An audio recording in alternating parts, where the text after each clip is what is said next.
Okay, so we are going to be talking about branding, just so that the two of you that are dialed in and then those of you that are dialing in asynchronously.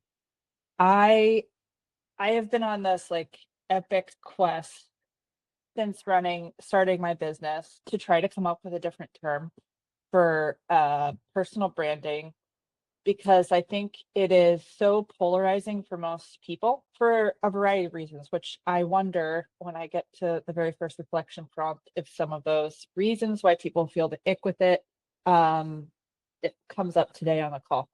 But all of that is to say, I've worked with a number of clients in the last 15 months in particular for portfolio career coaching. For those of you that are less familiar with my content, portfolio careers are just, a mix of paid and unpaid work, a variety portfolio that could be pursued for a number of reasons. One could be life change. Another could be just that you are a multi-passionate person and you want to invest in some creative pursuits outside of your 9 to 5. Or, in some cases, there is unfortunately a triggering event like a job loss, which was the case for me in 2023, that prompts you to really like rethink your relationship to work.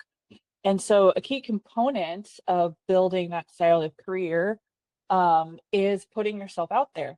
And that I have found in my work is often the thing that stops people in their tracks from even getting going.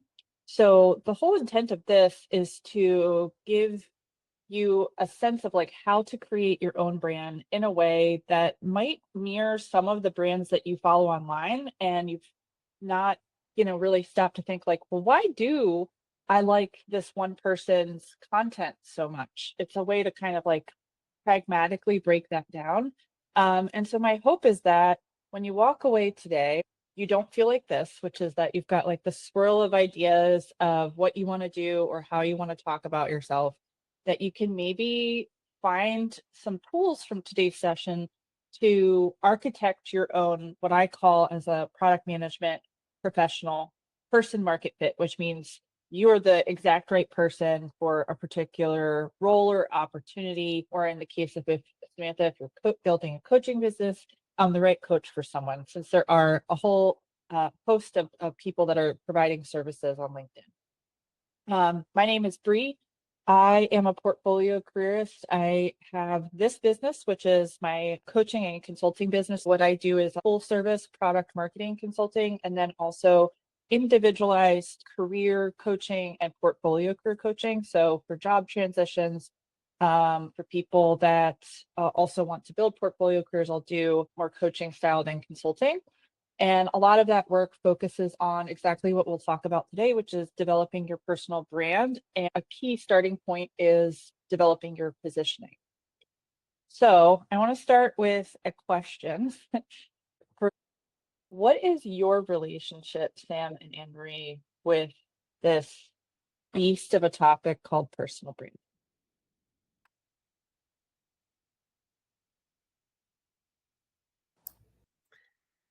I've dipped my toes into it. So I work for LinkedIn, by the way, and Marie, full disclosure, but I'm Oh, glad the algorithm worked for you. That's amazing. And it doesn't always work for me. So I can tell you as an employee, but I'm like, oh, is this going okay? I don't really know.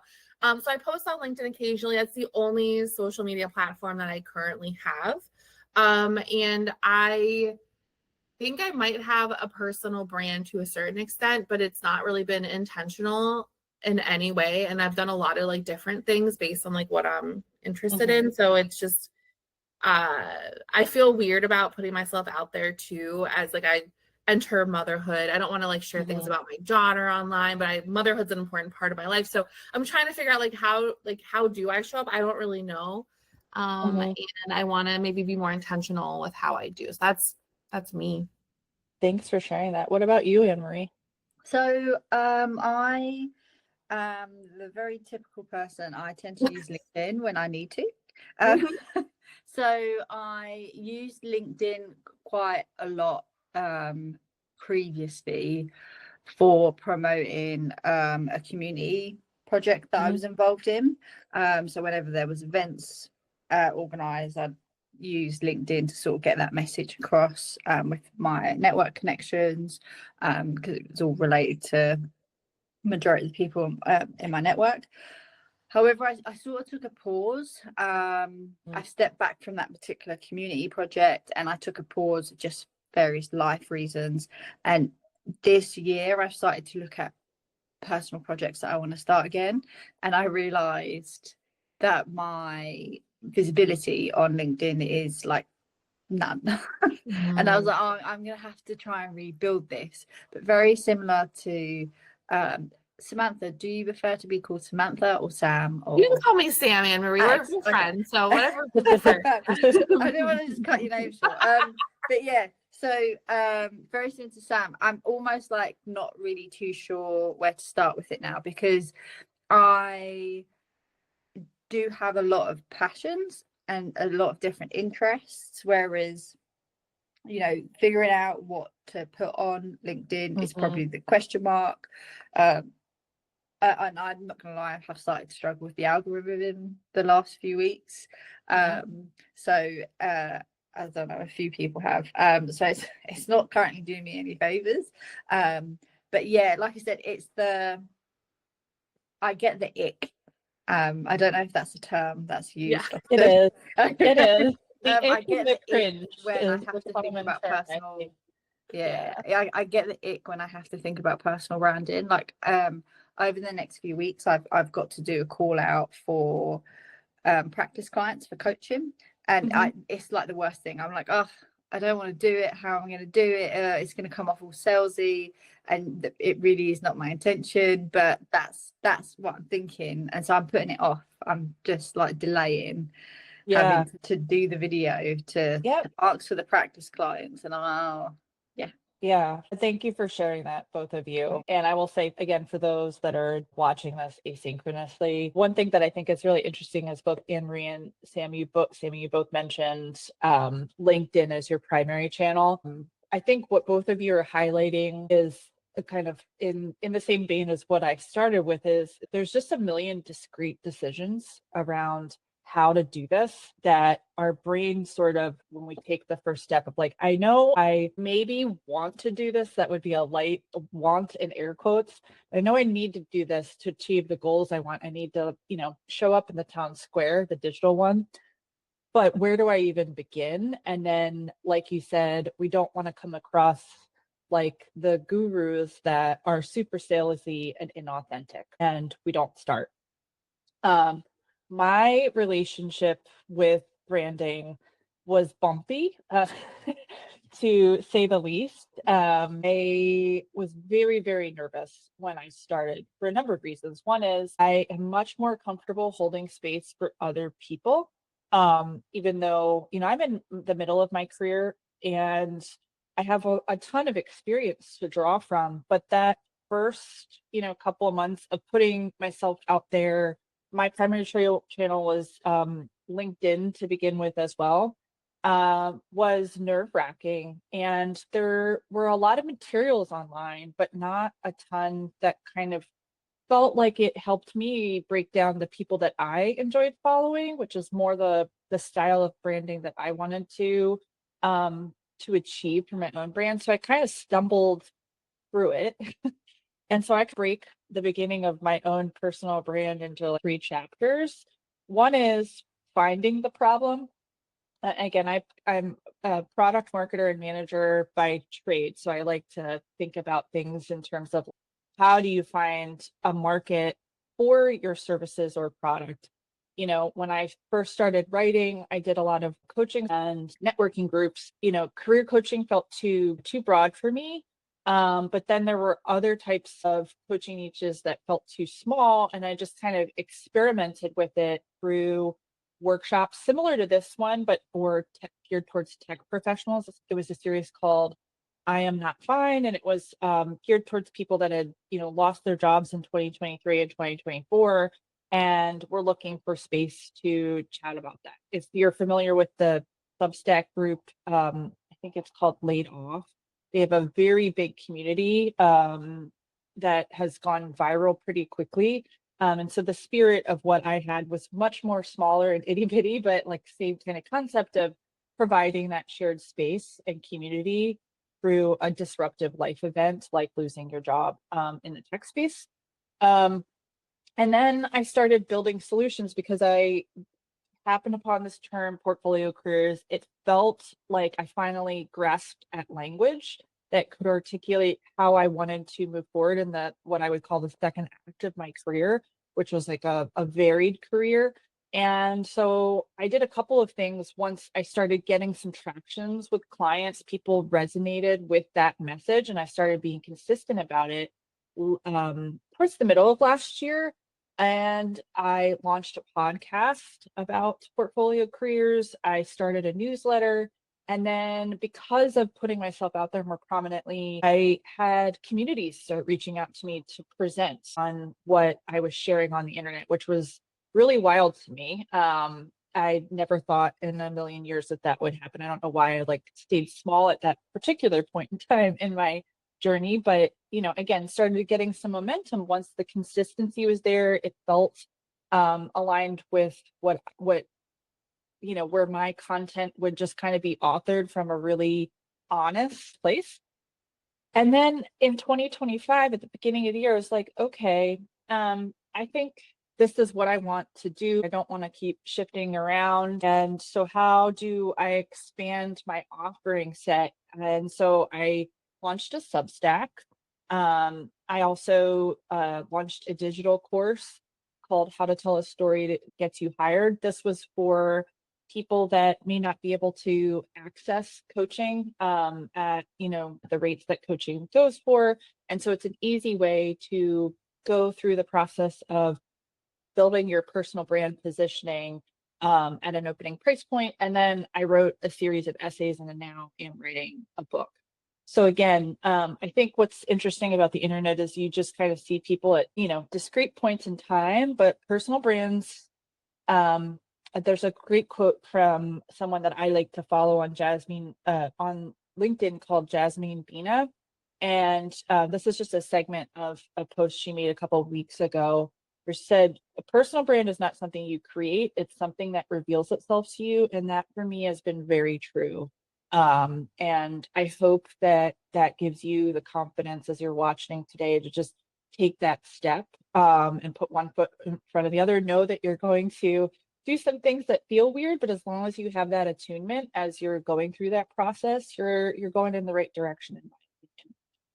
So if I look at retrospectively at what I kind of stumbled into with my own brand, again, this isn't a replacement term for personal brand, but again, what makes the brands that feel honest, authentic, and non-guru to me, I like to describe it as they have this thing called resonance architecture. So it's a really thoughtful system that positions the person as an authentic, credible solution to a chosen audience's problem. And again, I'm product manager by trade. So I try to think about things in terms of, okay, well, say you want to do that. How do you bring that to life? And again, if I go back to the example of my own portfolio career and the positioning of my personal brand, your first 6 months is really about playing with channels. Maybe you think you want to be on LinkedIn, but maybe you try out another channel. You figure out the medium that you like. Maybe it's long form or short form text. Maybe it's video. Maybe it's YouTube versus TikTok, right? And I experimented a ton, and I encourage everybody, like maybe you have a thesis around what your primary channel would be, but like experiment with a couple and experiment with your messaging, test different pitches and projects and formats, and be okay with it being what I call a two-way door decision, meaning like you can go through that door, and then if you're like no hard pass, after some time, you can walk back out, right? And just start slowly focusing on what your primary channel or channels are, because likely you are a solo operator, which means this thought of being in 12 different places. I think it's really important to experiment at the beginning with a couple of channels and content formats, and then pick one and really dial into that, because otherwise you're going to extend yourself. Once you find that channel, oops, let me let somebody in. Hi, who just joined? Hi, Mariko. Okay. Hey, Mariko. Hi. Sorry for Hi. joining late. That's okay. So I'll just catch you up with where we're at. I was given a little bit of background on my thoughts on personal branding, and you joined right when I talked about how to get going. So if you want to like watch the first 10 minutes or so, I'll send that out via email. But thank you so much for Thank joining. you. No, Yeah. thank you. I'm looking forward to this. Thank you. Great. Awesome. Okay, so let me just recap, Mariko, so that you can join into the conversation. The first 6 months is really about experimentation and play with channels and content formats. And in order to do that, you kind of have to have what I consider like a early stage startup creative system where you're effectively throwing idea spaghetti at a wall to see what sticks for your audience, but also for you as a business owner, right? Like the last thing you want to do is perpetually have that feeling of ick and putting stuff out there and you're like, I feel cringy saying this, it doesn't feel aligned, right? And you're gonna like learn what feels right and what doesn't as you get going and you run a bunch of experiments. And then what I see in my client base, and also is true for my own personal brand, by month like 7 or 9, if you're just consistent with it and that experimentation, the answers of where to go with your brand, what your message, the channel is, they start to illuminate themselves, and you can start building campaigns, for example, measuring what works and what doesn't, and then start doubling down on that and building that following. So, okay, so Mariko, just so that you're aware, I talked about this idea of resonance architecture being the term that I use to describe different types of personal brands that feel non-guru-y. And when I like analyzed a bunch of brands, I kind of break down what I would call like this creative system into 3 components. There's a creative nucleus, which is, I'll explain what each of these mean. There's the role that you want to play. And then the third component is what I call your truth signals. So your creative nucleus is kind of an anchor or a big idea or lived experience that speaks to people with this particular problem that you feel you're passionate about solving and uniquely qualified to solve. This is really helpful if you're building a portfolio career with a variety of income streams, in that it will tie your body of work together in a way that people understand, for lack of a better way of saying, like what to do with you, and it's less, it seems less all over the place. And then the second component in your creative system is the role that you want to play. So what is the function that you naturally want to play in your audience's life to address said problem and or pain point? There's different ways to do that, right? And then the third is what I call truth signal.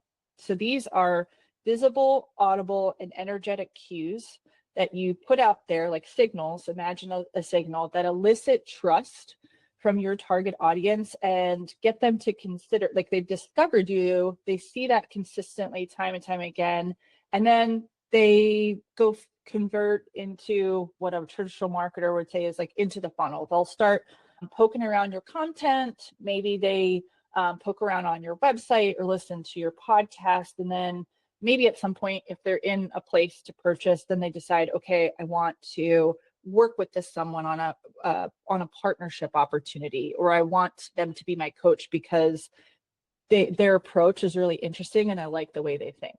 So we're going to break down each of these. So again, step 1 is for your creative positioning system, you want to lead with this big idea. So I call this your creative nucleus. It's your non-negotiable source code of your brand or platform. It's your lived experience, a theme that you have in your writing, your speaking, or your problem solving that is unique to you, which makes it really hard for other people to imitate. Second is another sign that you've found it is that your audience starts reflecting it back to you. So when I started having people roll into my DMs of like, hey, you're the portfolio career person. And I was like, okay, that's funny. There's like a gajillion of them online, but I'll take it. That means I'm being consistent, right? I write about that a lot. The third way you know if you found it is you feel a visceral sense of home or rightness when you speak or create from this space about this topic. That feeling of ick, it's not as present because you're in a state of flow and it's your like natural habitat as a creator to talk about this topic and you're really passionate about it. There's a really great individual from the startup space. Her name is Wes Cow. She calls this something different, spiky point of view, which is a clear, bold perspective that others can disagree with, that you personally are willing to stand behind. So it's not just facts, it's your personal thesis on how the world works. It's rooted in your lived experience, your instincts, and something that you have conviction about, unique to you, which makes it impossible to replicate. And if you think about gurus, Tony Robbins, for example, like, I mean, you can opt into him, but like, it's pretty replicable, right? Like, and that's part of what, for me at least, gives me the ick when I think about that type of personal branding versus like West Cow. She has really distinct points that you can either opt into or not. So what are the 5 qualities of a spiky point of view? You've got to be willing, like we talked about at the beginning, to stand out online. And you know that your perspective, the spiky point of view, will not be for everyone. So this means it's debatable. If everyone agrees with you, it's not spiky. It's provocative, but you're not just saying it to stir the pot, right? Or get virality. It teaches your audience something new. I hadn't thought about it that way. It's defensible, even if unproven. If I think again about portfolio careers being the future of work, you can believe that or not. You can opt into that world or not, but there is a reason behind it, and it is again provocative. And because of that, it's let you lead with conviction when you are advocating for it.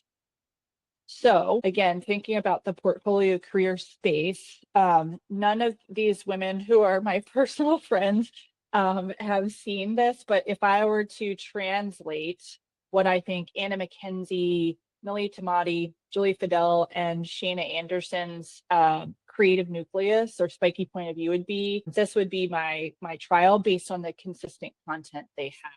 So for Anna McKenzie, she writes a lot about her products, which are a portfolio career operating system. Every product or portfolio careerist needs an operating system to scale their one-person business successfully. Again, you can opt into that or not. Millie Tamati, generalists are the power players of the working world.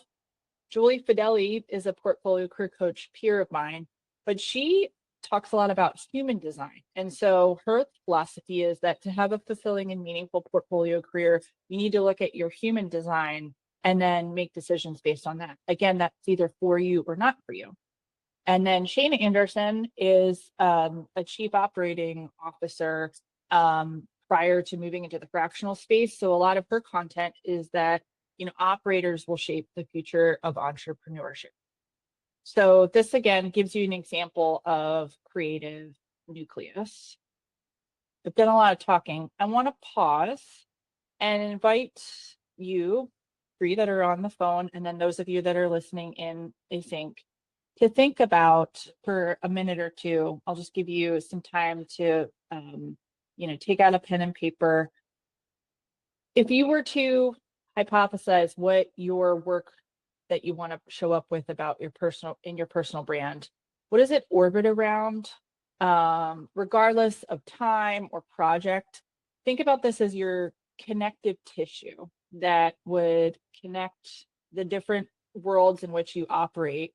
Even if the surface area of that expression varies, what would that be? And don't worry about watching time. I will give you a minute. So at 8:32-ish, we'll come back and share.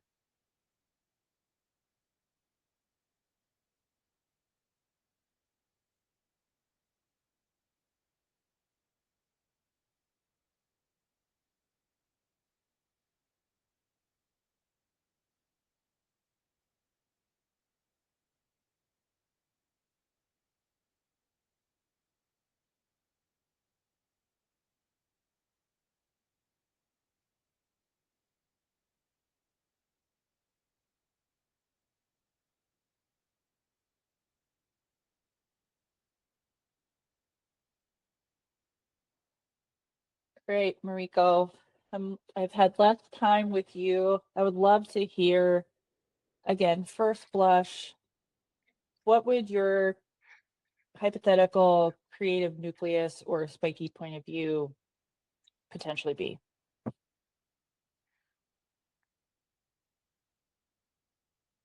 I guess this is tough for me, but um, only because I think I need the definition of portfolio career, but I think obviously missed that. Outside of that though, I guess um like fashion design and merchandising is the sort of thread that ties everything I've done together in my career, if that makes sense. Yeah, and thanks for putting that out there. Having missed the beginning of the presentation, I put you on the spot. No.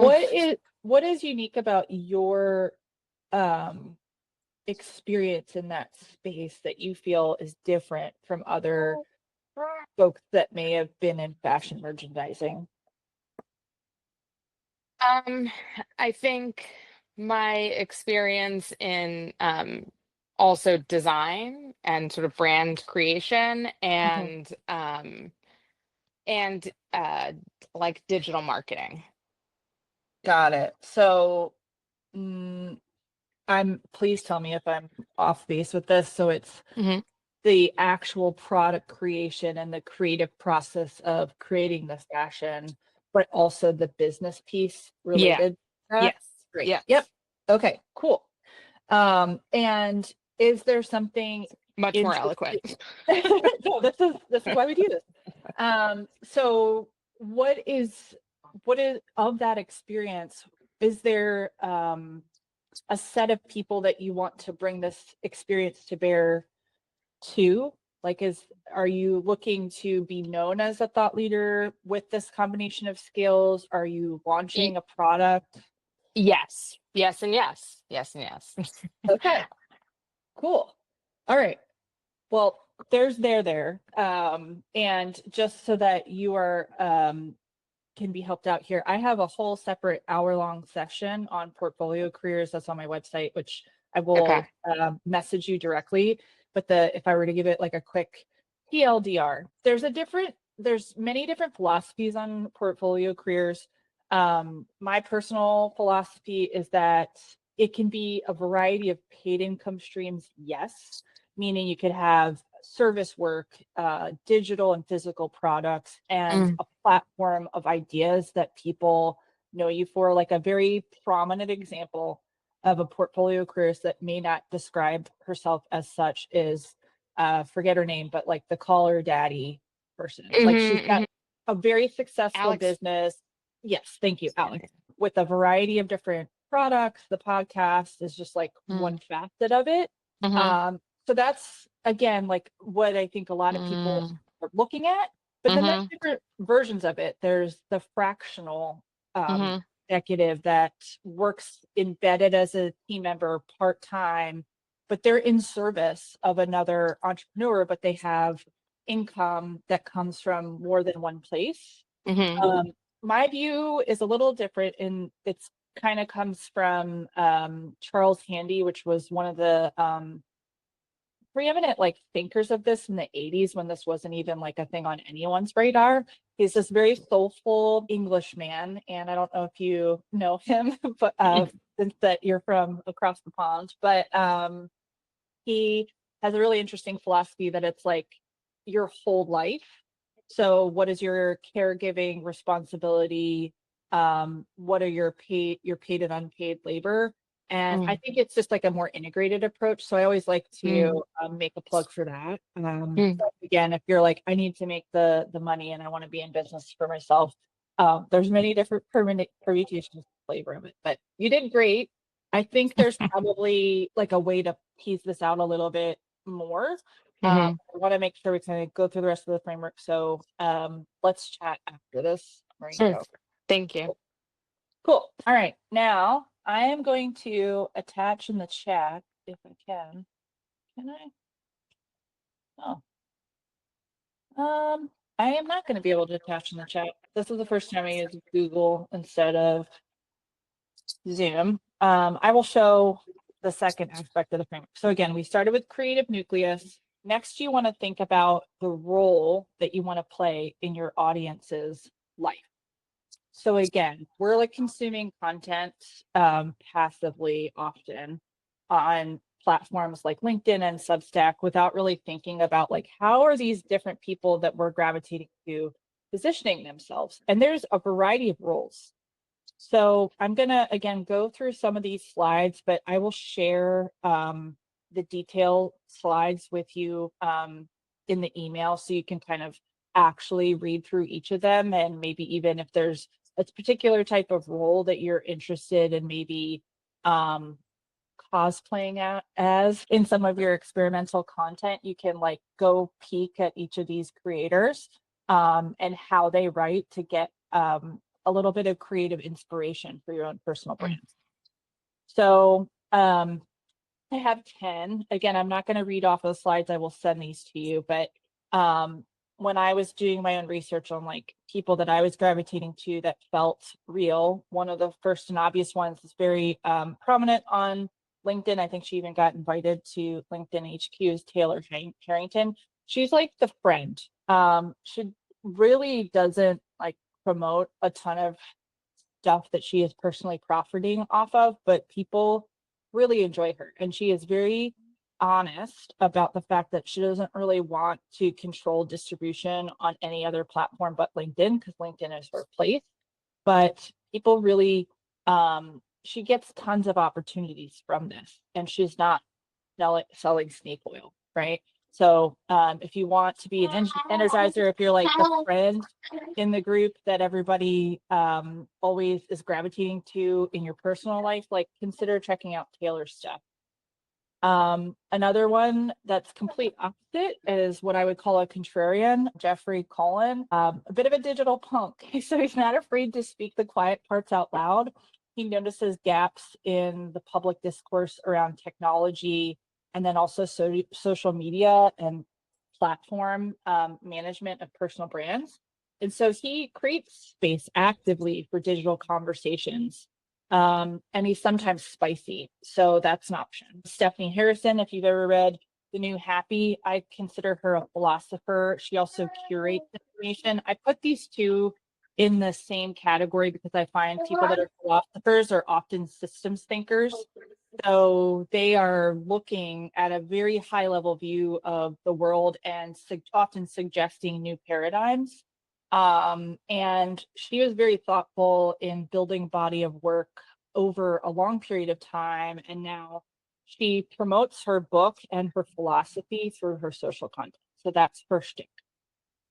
Then you've got folks like activists like Bethany Yellowtail, which I wonder, Mariko, if you're familiar with her products. And then Melanie, I can never pronounce her last name, France.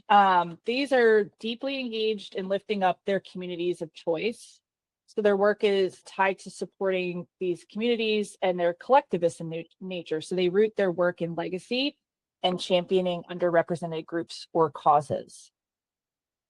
Stephanie Fu, she's what I would consider a mirror. So sometimes, like in the case of the beginning and when I started my personal brand, and occasionally I would say like 20% of my content is helping people feel comfortable in the liminal space of building their personal brand by sharing vulnerably their own experience so that people can see themselves in that content. And it just makes us feel connected to each other. So that's an option. Very popular for coaches. Then you've got someone like a Chantel Martin. I would classify her as a world builder. So she just has this like really immersive art with a variety of forms, and it's very distinctive. It makes you think things. She works with materials like walls, sneakers, pianos, and she invites her audience into her process. So she's not, again, she probably has a content team, but like there's ways to do this that aren't, again, guru-ish to pull people into your brand. Then some of the more classic examples are folks like Adriana Tika. She's a strategist, so she has a really unique way of thinking about organic brand content and or AKA owned content ecosystems. And she shares her thought process. She gives a ton of free stuff away, but it's showing people how she thinks to trade people into higher ticket offerings to work directly with her. Then you've got someone like a Kevin Espiritu. Again, he stumbled into his franchise, Epic Gardening, aka as he's the plant daddy for those of you that don't kill plants like I do. He started with a passion project. It was an act of service to other people that are gardeners, and he shared his information with the world. And as a result of that, he developed this like thriving portfolio career. Again, he may not describe himself as such, but he has a cult following. And then lastly, I guess there's two more. There's disruptors, Caitlin Burgoyne. She talks a lot about buyer psychology. It's a different way of looking at marketing and product management from a different lens and making it consumable. And so in that way, she, in my opinion, is disrupting traditional marketing from popularizing a different way of looking at it. Justin Moore, he reimagined newsletters and sponsorships and is like really well known for creating joint value in partnering with different organizations. And his newsletter is pretty interesting. There's operators. So these are folks, I mentioned Shana earlier, that think about complex systems and helping make other people more efficient to drive said results. So that's something that you can talk about, is like how to operationalize things and writing your content from that lens. So again, there are a number of ways to show up, which is why, again, I think it's paranoia inducing to begin this process of thinking about building your own personal brand. My point to sharing with you that variety of roles that you could take on for your content is to give you a sense that there is opportunity to go in a number of directions, or even like role play different types of personas to the audience that you want to attract, to see which ones feel right for you. But I think my hope is that in articulating some of this, that maybe you feel a little less overwhelmed by that process. So I do want to make sure I leave space for the last part of the residence architecture framework, but just want to open it up to maybe I'll put Sammy on the hook for this. Were there any roles that you saw me present just now that you feel you can more naturally step into for your content? So I wrote them all down, and the two that stuck out to me immediately were energizer and strategist. Those are like naturally things that I think feels very brand aligned. Thank you. Yeah. I was reflecting on the first question about kind of like the themes in my life. And a lot of it's like, I don't want to call it like a change doula, but it's like onboarding a new program or onboarding a new company or like pivoting careers. And so like helping people like feel less scared about change. So those two kind of stuff, like tactically how you do it strategically, but also like you can do it. It's going to be good. So those both, I love that list. It's a really amazing list, Brie. Great. So yeah, like I said, I just kind of skimmed through it, but I'll share those if you want to read them more, or just refer to the names if you didn't happen to write them down. Okay. I have a quick question. Yeah. Are there like, do you see like, is this sort of a like choose one and go with it, or do you ever see like hybrid sort of personas? Like, I love that you asked that question, because I'm sure what will be on the mind of those that watch in, and I've definitely gotten that question before, so I appreciate you jumped in. I think it helps break up your content to play a couple. So a perfect example, Mariko, to look at is, well, you can look at my content. So sometimes I'm a curator. So I'll share articles that I find interesting when I'm trying to position myself as thinking about future of work. But that's not all of my content. I also empathize with my audience. And so I'll share stories about my clients getting started and feeling stuck in the beginning, or even my own journey. So I'm sometimes a mirror. And then other times I'm a strategist, where I will present materials to people and a way to think about positioning or branding today, in this case of this webinar, to people. So I think it's where it's helpful is like maybe pick a couple that feel intuitively natural. And then when you're going to write the content, just keep that in mind before you write the piece and say, okay, if I'm really going to curate this material for people, like what are some examples? Again, you could look at the people that I gave for how they framed it, but it just helps get you unstuck with like, how do I want to write this? What is the role of this post? To think about the role you want to play, and breaking it up so that, again, it doesn't feel rote, like you're constantly selling something, but that you're adding value in these different ways. So great question. Okay, great.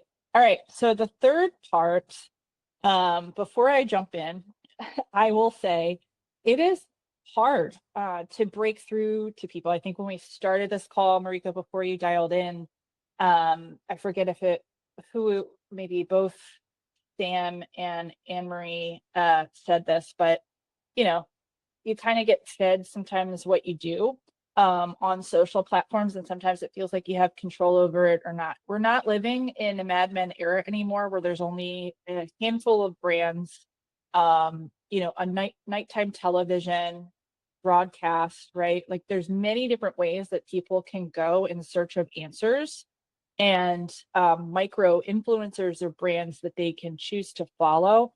And so this is why I think, instead of us being force-fed brands, as was the case in the 50s and 60s, we're now what I consider in a fractured content space. So this third aspect of your resonant architecture system is to think about what I call your truth signals. And I'll explain what I mean by that.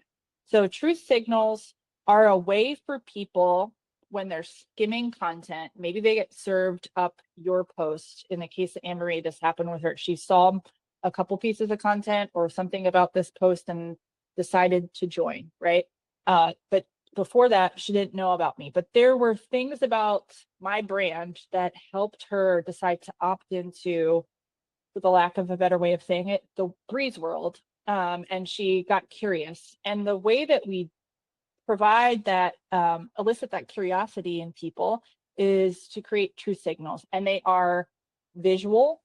So these are unique identifiers. The more obvious ones are your color palette and your typography. Those are the ones that when people think of the term brand, where people's mind go to. But I would argue there's a gajillion other examples. It's what headshots you use.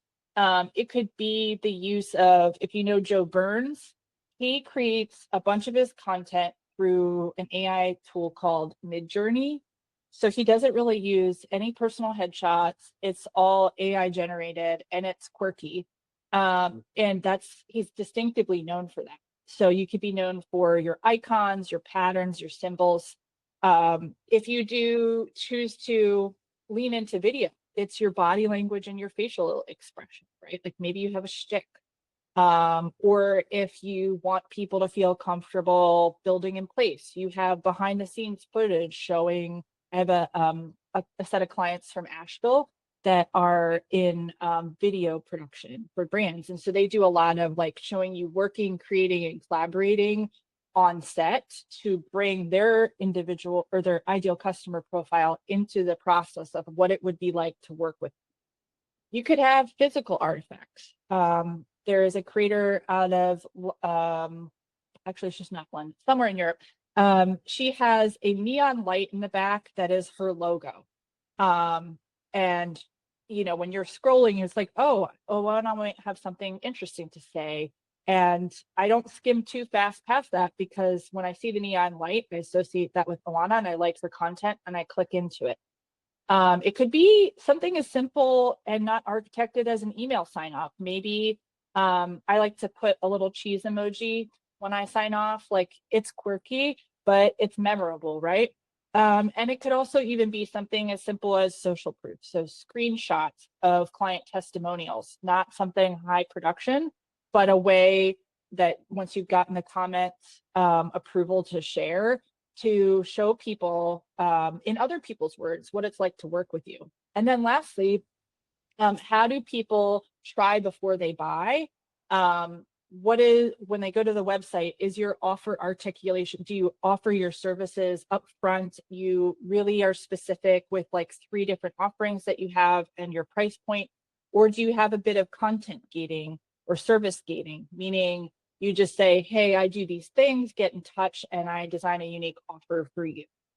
So again, these are signals to people of what it's like to enter your world and work with you, and helps people trade into working with you versus other creators.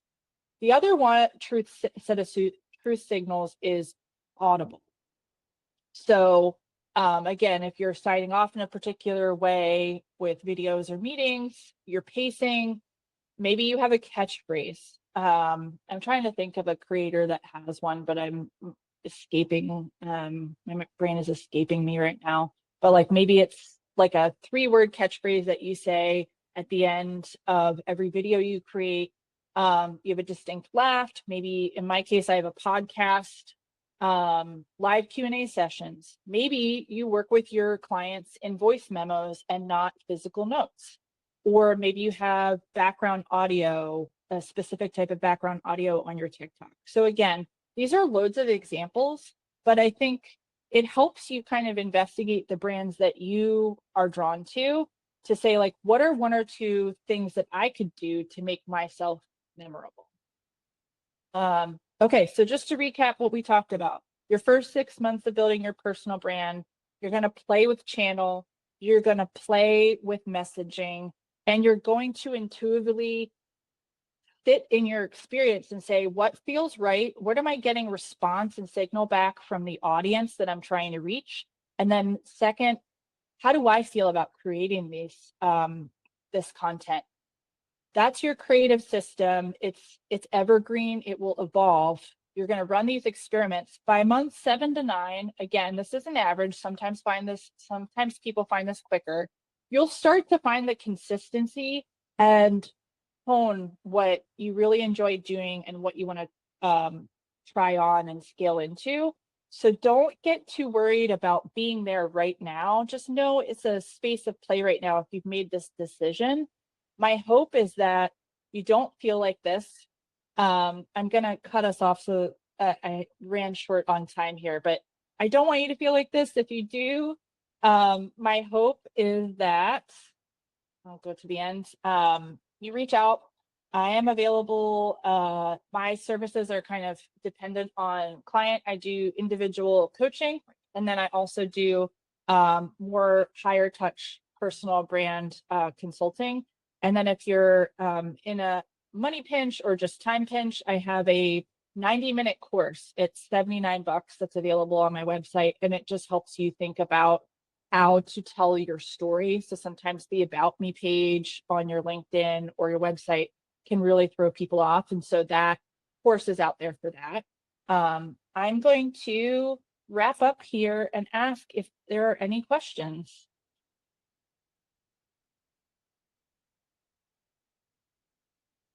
I have one, Brie. Yeah. So how do you know that it's working? Like, I think, like, so it feels good, I think, is like the first thing, right? Like, you're enjoying doing it, but like, how do you, like, you post something on like LinkedIn or TikTok and you get like 0 views or something, and clearly that's like not working. But let's say you get like 10,000 impressions but 1 comment. Is that working? Like, how do you know like if Yeah. it's working? Yeah. Okay. So I want to challenge one thing you said, which is if you don't get views, that it means it's not working. So one thing that's interesting about how all these social platforms are working is that it measures what people like push a button to type or like, right? I think the consistency and you knowing it feels good to do this is like a big one, but it depends on your goals. If it's like, I want to generate 2 clients by the end of the summer or like in the middle of the fall, you have to, I would say like give it 60 to 90 days to just be consistent with it and then see if it's generating the returns that you're looking for. So everybody's goals are going to be different, right? Like the Energizer example I gave you, like she's not necessarily trying to convert business. She gets all these partnership opportunities from it. So give it time. Like don't measure it by people liking a post because likes don't pay bills. So, and I mean, build the awareness. Awareness takes time. And then I would say, don't worry about if people like a huge volume, if people don't like your stuff, like if you don't get hundreds of likes, especially if you're following a sub like 1,000 right now, or like hovering around 2 grand, and you're like the algorithm is just starting to like get used to put it your frequency of posting and like trying to learn who likes your stuff. I get messages now that I've been doing this for 2 years from people that I've never seen like any of my stuff, telling me they appreciate what I post and that they share it with their communities and that it's making them feel better in the transition process.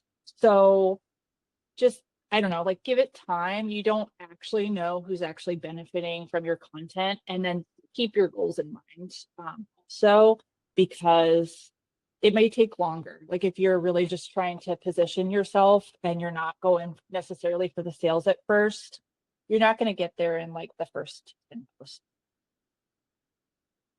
Yeah. Anne Marie or Mariko? I guess one of I guess I'm curious to know about the during the experimentation phase, the first 6 months, and sort of mentioning experimenting on different channels. Did you did you like highlight channels at all? I'm curious specifically to know if like at least in the creative fields, like a lot of people have been moving to Substack.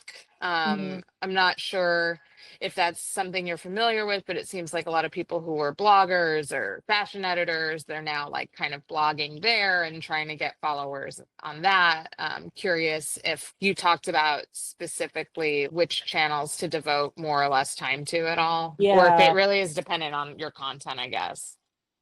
I think it depends on what feels natural to you. So I kind of brushed over it because it's, again, Okay. I can do like power hour sessions with people, but I'll tell you what was my specific brand experience. What I did was I tried TikTok, I Okay. tried Substack, but in a different way that I'm active on there now, and LinkedIn. And then Mhm. I have email. Okay. And then I designed hypothesis of what is my goal for each of these channels and what am I trying to learn, and having these at the time when I started like 3 channels. I wanted to learn which one was my best channel for driving sales so that I Yeah. could prioritize my time, and then what content format felt best for me. I just felt weird on short form video. I think I could do it now, but when I started, I was like, I feel like I'm shouting into a void and I have too many millennial and I don't have time to learn like video editing software. Like I'm doing this before my job. Like no. And I tried it for 60 days because I was like, I'm going to push past the fear of giving this a shot because the podcast was so fruitful. Like I thought I actually don't hate the sound of my voice at the end of like a recording a season. When I started, I was like quaking in my boots doing it. Right. So I Hmm. know the value of trying things that feel really hard, but giving it a window and then being like, is this working or not? In terms of how to Mm. design the actual experiment around what do you want to say? What's the format? What's the right actual length of time? Like, I said TikTok Mm. was 60 days. I ended up doing it for like 120. And there was Mhm. reason for that. I can chat you through that. But yeah, you kind of have to, I think it's really important to design goals and then give yourself a time period. So that way when your imposter pops up, because he or she will, Mhm. you can be like, I hear you, I know you're present, and also we're going to give this the time it merits to see if it bears fruit.